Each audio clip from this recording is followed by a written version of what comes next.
मेरा पति रोज़ रात को मुझे नंद के कमरे में भेज देता, कहता उसकी कमर में दर्द है, उसकी कमर की मालिश कर दो।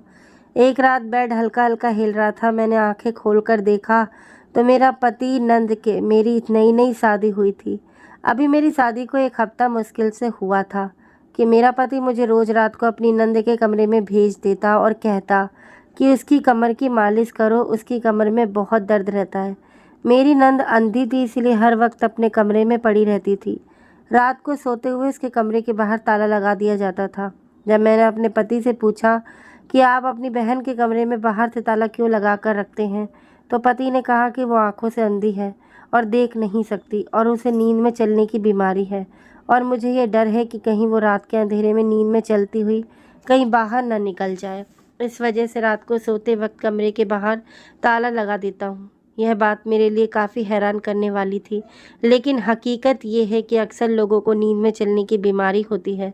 इस हकीकत से मैं नज़रें नहीं चुरा सकती थी, मगर अब जब मैं अपनी नंद को कमरे में मालिश करने जाती थी, तो उसकी मालिश करते-करते मुझे उधर ही नींद आ जाती थी और मैं सो जाती थी। इसीलिए मेरे पति कमरे को बाहर से ताला नहीं लगाते थे। शायद वो देखते थे कि मैं अपनी नंद के साथ हूँ, उसका ख़्याल रख सकती हूँ, इसीलिए वो कमरे के दरवाजे को ताला नहीं लगाते थे। लेकिन मुझे समझ नहीं आता था, मैं तो तेल लगाते ही बिल्कुल बेफ़िक्र होकर वहीं पर सो जाती थी और हर रोज़ मैं खुद यही सोचती थी कि मैं यहाँ पर नहीं सोऊंगी। मेरी नई शादी हुई थी, मेरा पति मेरा इंतज़ार करता होगा, मगर मुझे मालूम नहीं हो पाता था। मैं इतनी जल्दी सो जाती, मुझे कुछ हो नहीं रहा था। जब मेरी आँख खुलती थी तो सुबह का वक्त हो रहा होता था और मैं अपने पति से माफ़ी मांगती थी, तो वो मुझसे नाराज़ ही नहीं होता था और बोलता था कि तुम मेरी बहन का इतना ख्याल रखती हो और सारा दिन घर के कामकाज करके थक जाती हो, ऊपर से मेरी बहन की मालिश भी करती हो, तो इसीलिए तो मैं शायद वहाँ पर ही थकान के मारे नींद आ जाती है। इसमें नाराज़ होने की कोई बात नहीं है, मैं बहुत खुश होती थी। मुझे इतना अच्छा पति मिला था, मगर फिर भी मैं ज़्यादा वक्त अपने पति के साथ रहना चाहती थी। मैंने उन सब के दौरान एक बात यह नोट की थी कि मैं दूसरे कमरे में होने के बावजूद अपने कमरे के कंपैरिजन में बहुत जल्दी सो जाती थी। मैं जैसे ही इसकी कमर की मालिश शुरू करती थी, मुझे नींद का एक अलग ही नशा छा जाता था और मैं चंद मिनट में ही नींद की वादियों में खो जाती थी और मुझे बिल्कुल भी आसपास का होश नहीं रहता था। मुझे नहीं पता था जिस तेल से मैं मालिश करती हूँ वो तेल हर रोज़ मेरी नंद के साइड टेबल पर कैसे मौजूद होता था। मैंने इस बात के बारे में 1-2 बार अपनी नंद से पूछा भी, लेकिन उसने जवाब देना ज़रूरी नहीं समझा था। उसके बाद मैं चुप हो गई थी। फिर ख़्याल आया शायद राहुल ये तेल यहाँ रख जाते हैं, क्योंकि उन्हें अपनी बहन की बहुत फ़िक्र रहती थी। एक रोज़ मैं जिस वक्त नंद के कमरे में जाती थी, उस वक्त से थोड़ा पहले ही मैं आ गई थी। मैं कमरे में दाखिल हुई तो मेरी नंद की पीठ मेरी तरफ थी। वो साइड टेबल पर रखे तेल के साथ कुछ कर रही थी, लेकिन जैसे ही मैं उसको मेरी आहट महसूस हुई, उसके हाथ एकदम ही रुक गए और वो हाथ पैर मारने लगी। मैं उसको यह करता देख एकदम से चौंक गई थी, लेकिन ऐसे लोगों की सोच ज़्यादा तेज़ हो चुकी होती है। वो लोगों की सांसों से, उनके कदमों की आहट से पहचान लेते हैं कि वो कमरे में कोई और भी है, और यही सोच उसके साथ हुई और वो हाथ पैर मारते हुए बेड पर बैठ गई। लेकिन मेरी सोच मुझे कुछ गलत होने का इशारा दे रही थी।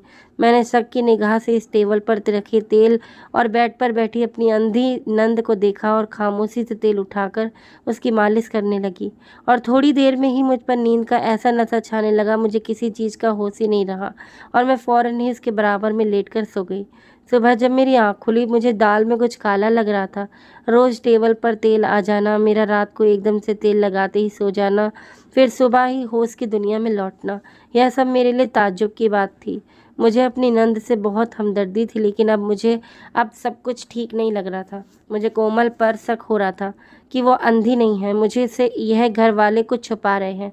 मेरा पति भी, मेरी सास और मेरी नंद भी। मैंने आज सोचा था, आज जब जान कर रहूँगी। मैंने दिन में ही दिमाग पूरा प्लान तैयार कर लिया था कि रात को जैसे ही मैं इसके कमरे में जाऊँगी वो तेल बदल दूँगी। मेरा प्लान पूरा तैयार था, अब मुझे इसे पूरा करना था। मुझे रात का बड़ी बेचैनी से इंतज़ार था। जैसे ही रात हुई, मैं उसके कमरे में दाखिल हुई, वो सामने वैसे ही हरकत में बैठी हुई थी। मैंने अपना हर रोज़ वाला रवैया किया और तेल को हाथ में लिया। उसने रोज़ की तरह ही मुझे कोई जवाब नहीं दिया था, चुपचाप उल्टी लेट गई थी। लेकिन आज मुझे तेल लगाना नहीं बल्कि गिराना था, और मैं अपने प्लान के मुताबिक थोड़ा सा तेल उसकी कमीज के दामन पर गिरा दिया, जिसके मुताबिक वो फ़ौरन उठी। मैं एक्टिंग करते हुए से माफ़ी मांगने लगी और उसको पकड़कर वॉशरूम की तरफ ले चल पड़ी। उसकी वॉशरूम में ले जाते ही मैं फ़ौरन यह बोलकर बाहर आ गई कि मेरा दुपट्टा बाहर रह गया है, मैं लेकर आती हूँ। और बाहर आते ही मैंने वो तेल तो बाहर मौजूद था, उसको अपने साथ लाई हुए तेल से बदल दिया था और जल्द से जल्द बाथरूम में दाखिल हो गई। मैंने ये तेल कुछ सेकंड में ही बदल दिया था और बिल्कुल प्लान के मुताबिक इस तेल को साफ़ करके मैं कमरे में ले आई और रोज़ की तरह ही इसकी कमर की मालिश करने लगी और हर बार की तरह जैसे मुझ पर नींद आ रही थी। आज ऐसा कुछ नहीं हो रहा था, मुझे आहिस्ता आहिस्ता बहुत कुछ समझ आने लगा था। लेकिन मैं हर रोज़ की तरह ही नींद की एक्टिंग की और उसके बराबर में जाकर लेट गई। मैं बिल्कुल ऐसे लेटी हुई थी जो उसे अंदाज़ा ना हो कि मैं जाग रही हूँ, जबकि मैं हल्की हल्की आंखें खोल उसको देखने में मगन थी। वो बिल्कुल खामोशी से उल्टी लेटी हुई थी और कोई हरकत नहीं कर रही थी, जिससे मुझे उस पर शक होता। मैंने और थोड़ी देर उसकी किसी हरकत का इंतज़ार किया, लेकिन जब वो बिल्कुल वैसे ही रही जैसे वो थी, तो मुझे अपने किए पर बहुत अफसोस हुआ कि मैं अपने सबके खातिर अपनी नंद को तकलीफ़ दी और इस बेचारी पर शक किया। मेरा दिल मुझे शर्मिंदा कर रहा था और मैं अपने रब से इस चीज़ के लिए अंदर ही अंदर माफ़ी मांग रही थी और करवट बदल कर लेट गई। मुझे थोड़ी देर ही हुई होगी करवट बदले, मुझे जैसे महसूस हुआ बेड में कुछ हरकत हुई है। मैं हल्की सी करवट लेकर दूसरी तरफ देखा तो मेरी नंद मेरी तरफ पीट कर बैठी हुई थी। मेरा दिल धक सा रह गया। जिस बात का मुझे डर था, जिस चीज़ का मुझे शक था, वो साबित हो रहा था। वो बिल्कुल आराम से खड़ी हुई और सीधा वॉशरूम में गई। मेरी आंखें पतरा सी गई थी। जो लड़की बिना किसी और की मदद की दूसरी जगह बैठ नहीं सकती, वो बिल्कुल आराम से आम इंसानों की तरह वॉशरूम जा रही थी। मैं अपनी जगह से हिल भी नहीं पाई थी। मुझ में तो जो अब इतनी ताकत भी नहीं रही थी कि मैं उठकर उससे यह सवाल ही कर लूँ। मैं खामोशी से लेटी उसके बाहर आने का इंतज़ार कर रही थी। वो बिल्कुल नॉर्मल लोगों की तरह थोड़ी देर में बाहर नज़र आई और शीशे पर खड़ी होकर अपने चेहरे पर मेकअप करने लगी। मेरे लिए सब एक सांस रोक देने वाला कारनामा था। जिस नंद को मैंने बिना किसी मदद के कोई काम करते नहीं देखा था, वो बिल्कुल हमारी तरह, हम लोगों की तरह जिनके पास आंखों की रोशनी होती है, सारे काम कर रही थी। वो एकदम कदम कदम चल कर मेरे पास आई और झुककर मेरी तरफ देखने लगी। उसने अच्छे से हाथ हिलाकर मेरे मुंह को चेक किया कि कहीं मैं जाग तो नहीं रही हूँ। जब उसे यकीन हो गया कि मैं पूरे तौर पर सो चुकी हूँ, तो उसने मेरे साथ वो किया जो देखकर मेरी आंख पतरा गई और मेरे होश उड़ गए। मेरी माँ ने मुझसे शादी के वक्त अच्छी तरह समझाया था कि अगर आप अपनी शादीशुदा ज़िंदगी में खुश रहना चाहते हैं तो अपने ससुराल वालों को भी आपको अहमियत देनी होगी। माँ का कहना था कि सास माँ जैसी होती है और ससुर बाप जैसे, तो नंद और देवर बहन भाई जैसे। मैं अब वैसे भी काफ़ी रहम दिल थी, सबका ख्याल रखती थी। मैं अपनी ज़िंदगी में बहुत खुश थी क्योंकि मैं अपने ससुराल वालों को खुद से बढ़कर समझती थी, जिसकी वजह से मेरे पति मुझे बेइंतहा मोहब्बत करते थे। मैं उस वक्त बहुत खुशनसीब महसूस करती थी, लेकिन मेरी इस बात को मेरे पति और नंद ने अपना फ़ायदा बना लिया था। जब मैं शादी होकर इस घर में आई थी तो मेरी एक नंद अंधी थी, उसको कुछ भी दिखाई नहीं देता था, उसके सब काम कोई ना कोई कर देता था। मुझे इस बेचारी पर बहुत तरस आता था। वो जिंदा होकर भी जिंदा नहीं होती थी। वो इस दुनिया की हसीन मंजर और खूबसूरत रंग देख नहीं सकती थी। मैं इस चीज़ों को लेकर अंदर ही अंदर बहुत सोचने लगी थी। कई बार तो मैं घंटा घंटा इस बारे में सोचती थी कि बेचारी कैसे इस दुनिया में जी पाएगी। मुझे उनके भविष्य की भी फिक्र सताने लगी थी। क्या ये बेचारी सारी ज़िंदगी बिना शादी के गुजार देगी? मैं इस बारे में अपने पति से भी बात की थी, लेकिन उन्होंने मेरी सारी बात सुनने के बाद इतना ही कहा था कि ज़्यादा परेशान मत हो, एक दिन सब कुछ ठीक हो जाएगा। उनकी बात सुनकर मैं खामोश हो गई थी। शादी को कुछ ही दिन गुजरे होंगे, अचानक मेरे पति ने मुझे रात को आकर कहा, तुम कोमल के कमरे में जाओ, उसकी कमर में दर्द हो रहा है, उसकी कमर की मालिश कर दो और रात वहीं ठहर जाना। मैं जो सोने के लिए लेटने लगी थी, एकदम हड़बड़ा कर अपनी जगह से उठी और मैंने घबरा कर पूछा, सब ठीक तो है ना? क्या हुआ है कोमल को? मुझे महसूस हुआ था जैसे मेरे पति की आंखों में नमी हो। मैं उनके कंधे पर हाथ रखा और दिलासा देने वाले अंदाज में बोली, आप परेशान नहीं हो, कमर में तो दर्द होता रहता है, मैं कभी कमर की मालिश कर दूंगी तो वो बिल्कुल ठीक हो जाएगी। इतना ज़्यादा ना सोचो। मैं उनकी परेशानी अपने अल्फाजों से कम करने की कोशिश कर रही थी। उन्होंने हाँ में सर हिलाया और मुझे जाने का इशारा कर दिया। मैं भी कोमल के रूम में गई जहाँ वो खामोशी से बैठी हुई थी। मुझे एकदम ही एहसास में घेर लिया। इसको देख मेरी आंखों में आंसू आ गए। वो उल्टी लेट गई। मैं अभी फिर बिना कोई बात किए उसकी मालिश करने लगी, लेकिन कुछ ही लम्हों में मुझे ऐसी नींद आने लगी। मैं जल्दी जल्दी इसकी मालिश पूरी की और उसके साथ ही लेट कर सो गई। मेरी आँख सुबह ही खुली जब वो वॉशरूम जाने के लिए किसी का इंतज़ार कर रही थी। मैं उसको वॉशरूम लेकर गई और बाहर आकर अपना काम करने लगी। दिन ऐसे ही गुजरते गए और मैं अपनी नंद की रोज़ कमर की मालिश करने लगी। काफ़ी दिन हो गए थे लेकिन इसका दर्द ठीक नहीं हो रहा था और मुझे भी रात में अपने पति की याद सताने लगी थी। तब मुझे कुछ अजीब सा महसूस हुआ। मैंने हर चीज़ पर गौर करना शुरू कर दिया। मैं खामोशी से हर चीज़ को जांच रही थी। तब मुझे ऐसा महसूस हुआ कि यहाँ पर कुछ ही सही नहीं हो रहा है। मेरी सास, मेरा पति, मेरी नंद सभी अजीब लगने लगे थे। मेरी सास और मेरे पति अक्सर बातें करते, लेकिन जैसे ही मैं आती वो दोनों चुप हो जाते। मुझे महसूस होने लगा था कि वो लोग मुझसे कुछ छुपा रहे हैं, मगर अब मैं थक गई थी। हर रोज़ मुझे नंद की कमर की मालिश करनी पड़ती थी और इसी वजह से मैं थक कर वहाँ पर ही सो जाती थी। फिर मुझे ऐसा लगने लगा कि कुछ तो गड़बड़ है।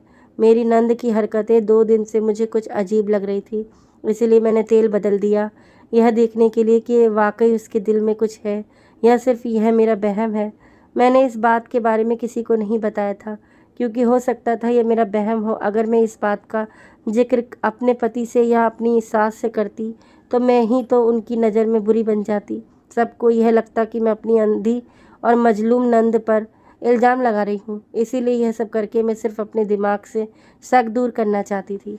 मगर जैसे ही मैंने तेल बदल दिया और सोने का नाटक किया तो हैरान रह गई। वो कदम कदम चलकर मेरे पास आई और आकर मेरी तरफ देखने लगी। उसने हल्के से हाथ हिलाकर मेरे मुंह पर फेरती, कहीं मैं सो तो नहीं रही हूँ। जब उसे यकीन हो गया कि मैं सो चुकी हूँ तो वो दूसरी तरफ गई और साइड दराज से एक मोबाइल फ़ोन निकाला और किसी का नंबर डायल करने लगी। यह मेरे लिए एक और झटके की बात थी कि बिना किसी परेशानी के मोबाइल यूज कर रही थी, और सबसे बड़ी बात यह थी कि इसके पास मोबाइल आया कहाँ से, जबकि इसके पास तो कोई मोबाइल फ़ोन था ही नहीं।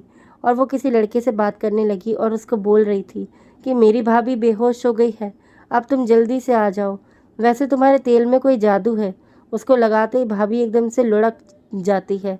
अभी वो गहरी नींद में सो रही है और मेरा भाई भी सो रहा है। जब से मेरी भाभी मेरे साथ सोने लगी है तो भाई पीछे दरवाजे को ताला भी नहीं लगाते। उनको यही लगता होगा कि भाभी मेरी रखवाली करती है, चौकीदारी करती है और सारी रात वो जाग रही होती है। उनका क्या मालूम कि भाभी तो कमरे में आते ही सो जाती है और मैं अपने भाई को तो सबक सिखा कर रहूँगी। उसको लगता है कि कमरे की बाहर से ताला लगाने से, सिर्फ मोबाइल छीनने से मैं उसकी हर बात मानूंगी, लेकिन ये उसकी भूल है। वो तो ये भी नहीं जानता कि मैं 1 साल से अंधी बनने का नाटक कर रही हूँ। अगर उसको जरा भी भनक पड़ जाती तो वो मुझे मार डालता। उनको यही लगता है कि इस हादसे से वजह से मेरी आंखें चली गई हैं। यह सब सुना था कि मैं और हैरत में पड़ गई थी। मुझे यकीन नहीं आ रहा था, पिछले 1 साल से मेरी नंद अंधी बनने की एक्टिंग करके सारे घर वालों को बेवकूफ़ बना रही थी और सबकी हमदर्दियाँ बटोर रही थी कि मेरा पति और मेरी सास कोई ना कोई गुल खिला रहे हैं और यह सारे घर वाले मिले हुए हैं। मगर अपनी नंद की एक हरकत, बातें सुनकर मुझे अंदाज़ा हुआ कि यह लड़की सबको अपनी उंगलियों पर नचा रही है और सब घर वाले इसकी बातों में आ गए थे। मेरा दिल कर रहा था मैं इसी वक्त उठूं और शोर मचा दूं, सारे घर वालों को इसकी हकीकत बता दूं, मगर न जाने क्यों फिर कुछ सोच में चुप रही। शायद ये सही वक्त नहीं था। जो लड़की इतने वक्त से सारे घर वालों को बेवकूफ़ बना रही थी वो कुछ भी कर सकती थी। मैं बगैर किसी सबूत पर उन पर इल्ज़ाम नहीं लगा सकती थी। हो सकता था वो सारा इल्ज़ाम मुझ पर डाल देती। उसके बारे में मैं अपने पति को कुछ भी नहीं कह सकती थी। मेरे पति को सही लगता कि उसकी बहन बेगुनाह है और मैं जालिम भाभी बनकर उनकी बहन के साथ दुश्मनी कर रही हूँ, क्योंकि नंद भाभी का रिश्ता ही इतना कड़वा होता है। मैं बगैर किसी ठोस सबूत के अपने पति को कुछ भी नहीं बता सकती थी। इसीलिए मैंने बेहतर यही समझा कि इसी तरह सोने की एक्टिंग करती हूँ। मेरे नंद देर देर तक इस लड़के से फ़ोन पर बातें करती रहती और उसको बार बार घर आने का कहती रही। लड़का शायद आगे से डरा हुआ था। वो इस रात के अंधेरे में घर के अंदर नहीं आना चाहता था, क्योंकि उसे पकड़े जाने का डर था। और तब मेरी नंद उसे बोल रही थी कि तुम परेशान मत हो, मैं सारे घर वालों को नशा देकर बेहोश कर दूंगी और तुम आराम से मेरे घर चले आना। कितने वक्त से हमारी मुलाकात नहीं हुई। यह बातें सुनकर मुझे बहुत ज़्यादा अफसोस हो रहा था। बेवकूफ़ लड़की कैसे रात के अंधेरे में सारे घर वालों को बेहोश करके अपना प्लान बना रही थी और गैर लड़के को अपने कमरे में बुला रही थी। ऐसा लगता था जैसे शैतान पूरी तरह से इसके दिमाग पर हावी हो गया है। या फिर इश्क का भूत इसके सर पर चढ़कर बोलने लगा है कि इसे कुछ सही गलत का अंदाजा ही नहीं हो पा रहा था। और मैं इस लड़के को बगैर देखे समझ सकती थी कि वो इसके साथ सिर्फ वक्त गुजार रहा है। वो लोग बहुत देर तक बातें करते रहे। एक वक्त आया कि मेरी नंद की आवाज़ पूरी तरह नशे में डूबी हुई थी। मुझे उसकी बातें सुनकर बहुत शर्म आ रही थी। मेरी नंद पूरी तरह से उस लड़के के चंगुल में आ चुकी थी। अब उसका सिर्फ एक ही हाल था कि उसकी सच्चाई सारे घर वालों के सामने आ जाती। मैं चुपचाप खामोशी से लेटी रही, सुबह होने का इंतज़ार करती रही। इस रात मुझे मालूम हुआ कि रात कितनी लंबी थी, जो ख़त्म होने का नाम ही नहीं ले रही थी। जिस तरह मुझे सुबह होने का इंतज़ार था, यह रात इतनी ही लंबी होती जा रही थी। मुझे अजीब वहम से दिमाग में आ रहे थे। मुझे मेरी नंद से बहुत डर लग रहा था। वो बहुत ख़तरनाक लड़की थी, या फिर शायद साइको थी। फिर इतना तो मैं भी समझ गई थी कि उन सब के पीछे भी ज़रूर कुछ न कुछ बातें हैं। जो मेरी नंद इस हालत में पहुंच गई कि वो अंधे होने का नाटक करने लगी और ख़ुद को कमरे तक रखती और सारे घर वाले से रिश्ते नाते तोड़कर बैठी हुई थी। सारी रात मेरी कांटों पर गुजारी थी, जबकि मेरी नंद सुकून से सो रही थी। जैसे ही मैंने देखा कि खिड़की से सूरज उगने लगा है, मैं चुपचाप उठकर कमरे से बाहर निकल आई। जब मैं अपने कमरे में गई तो मेरा पति भी उठा हुआ था। पति ने मेरी तरफ देखा और पूछा कि क्या हुआ, तुम ठीक तो हो, परेशान लग रहे हो। मगर मैं उसे कुछ भी नहीं बता सकती। मैंने बस इतना कहा कि मुझे सारी रात नींद नहीं आई। मेरा पति उठकर बाहर चला गया और मैं इस मामले के बारे में सोच रही थी कि किस तरह अपनी नंद की हकीकत अपने पति और सास के सामने लाऊं। तब मेरे दिमाग में बस एक ही इरादा आया था। अगली रात जब मैं अपनी नंद के कमरे में मैंने सोने की एक्टिंग की, तो अपना मोबाइल अपनी नंद से छुपाकर ऐसी पोजीशन पर रखा कि जिससे सारा कमरा नजर आता था। मेरी नंद अब बेफिक्र होकर कमरे में घूमती फिरती थी, फ़ोन पर बातें करती थी, क्योंकि उसको यकीन हो गया था कि मैं बेहोश हो जाती हूँ और उसकी कोई बात नहीं सुन सकती, ना ही किसी किस्म की कोई हरकत कर सकती हूँ। इस वजह से उसने इस बात पर ध्यान ही नहीं दिया था। और सुबह होते ही मैंने अपना मोबाइल उठाया और बाहर आ गई और वीडियो देखा तो सारा मंजर ऐसे ही था।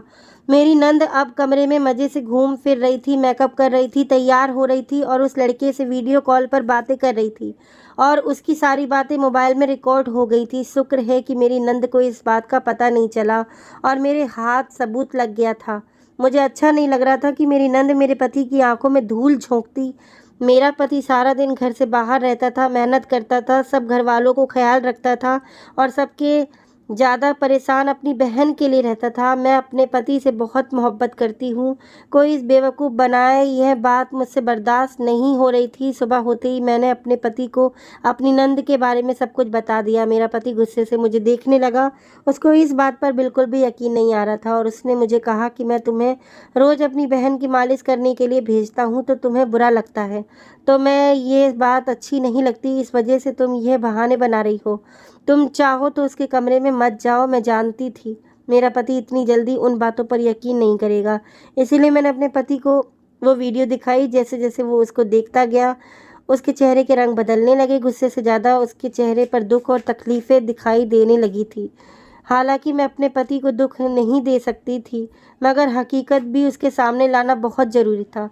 उससे पहले कि मेरी नंद कोई गुल खिलाती, मेरे पति ने बहुत बार उसे डॉक्टर के पास ले जाने की कोशिश की थी, लेकिन मेरी नंद इलाज के लिए बिल्कुल भी तैयार नहीं हो रही थी। इसका एक झूठा सा एक्सीडेंट हुआ था। उसके बाद उसने यही कहा कि मुझे दिखाई नहीं दे रहा है।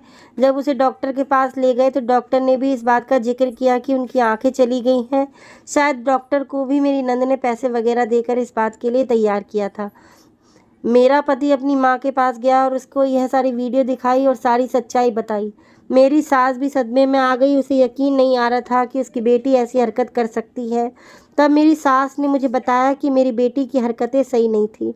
इसका लड़कों से मिलना था, वो कुछ अजीब किस्म की लड़की थी और कुछ कॉलेज में बुरी संगत का असर था, जिसकी वजह से वो किसी की बात नहीं सुनती थी। मैंने और उसके भाई ने उसके साथ बहुत ज़्यादा सख्ती की है। इसका कॉलेज बंद करवा दिया, इससे फ़ोन छीन लिया, क्योंकि इसकी इन्हीं हरकतों से हम लोग डरते थे। हमारा समझाना इसे बहुत ज़्यादा बुरा लगता था और जब इस हादसे के बारे में इसकी आंखों की रोशनी चली गई तो बस वो एक कमरे में कैद होकर रह गई। फिर एक दो बार मैं और इसके भाई ने इस कमरे से बाहर निकलते हुए देखा। अक्सर वो आधी आधी रात को कमरे से बाहर निकलती थी और एक बार तो हमने इसको घर से बाहर जाते हुए देखा तो फ़ौरन उसे पकड़ लिया। तब हमें एहसास हुआ कि इसे नींद में चलने की बीमारी भी हो गई है और हम इसका बहुत ज़्यादा ख्याल रखने लगे और इसके दरवाजे को ताला लगाते थे ताकि वो रात को उठकर कहीं चली न जाए। अब समझ में आया वो सब भी नाटक था। मेरी सास और मेरे पति ने मेरी नंद को बताया कि उनको इसकी सारी हकीकत मालूम हो चुकी है। तब मेरी नंद को किसी किस्म की शर्मिंदगी नहीं हुई। वो बोली, आप लोगों ने मुझ पर इतनी पाबंदियाँ लगाई हुई हैं, मुझे मेरा फ़ोन भी छीन लिया, मेरा बाहर निकलना बंद कर दिया, मेरा कॉलेज बंद कर दिया। इस वजह से मैं बागी हो गई हूँ और ऐसी हरकतें करने लगी ताकि मैं आप लोगों को भी वही तकलीफ़ दूँ जिस तकलीफ़ से मैं गुजर रही थी। लेकिन भाभी की वजह से मेरी सच्चाई आप लोगों के सामने आ गई, वरना तो मैं इस लड़के के साथ भागने वाली थी। वो बेशर्मी से बोल रही थी। मेरे पति को अपनी बहन की बातें सुनकर बहुत बुरा लगा, क्योंकि एक भाई के सामने अगर बहन ऐसी बातें करे तो इस भाई पर क्या बीतती होगी।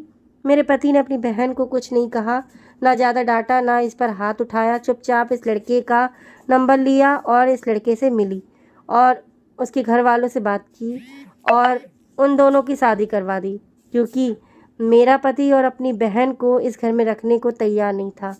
इसे डर था कि कोई ना कोई गलत कदम उठाएगी, क्योंकि वो बागी हो गई थी। जिससे रोकना चाहता उसको कोई फ़ायदा नहीं था। मेरा पति मेरा बहुत शुक्रगुजार था कि मैं सारी सच्चाई इसके सामने लाकर रख दी थी। दोस्तों, कहानी कैसी लगी कमेंट करके ज़रूर बताइए। वीडियो को लाइक करें, चैनल को सब्सक्राइब जरूर करें। धन्यवाद दोस्तों।